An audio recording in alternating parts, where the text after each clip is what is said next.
सबसे पहले मेरा ख्याल है उनकी बहार शायद मरीख पे आ रही हो।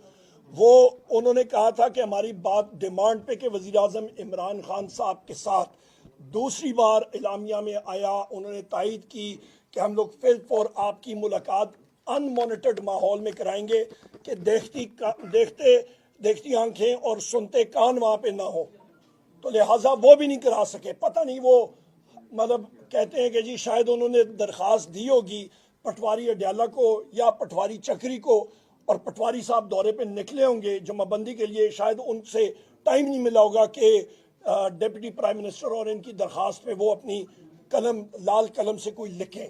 नंबर एक। नंबर दो, इनके हाथ में है क्या अभी? मतलब ये हमारी मुलाकात नहीं करा सकते हैं, ये कहते हैं जी हमारी मजबूरियां हैं। आप समझे क्या मजबूरी है? डिप्टी प्राइम मिनिस्टर उधर बैठा हुआ, सारी सीनियर लीडरशिप बैठी है, और क्या है? मतलब हम लोग अभी किससे बात करें? हमने एक सेकंड मैं बात कर लूं।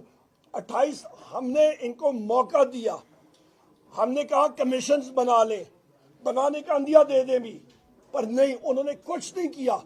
उल्टा हमारे एक अहम रुकन कमेटी के साहबजादा हामिद रजा के साहब के मदरसे पे रेड किया, उनको अरेस्ट करने की कोशिश की। पीछे रहता क्या है फिर? मुज़ाकरात को खत्म हो गए।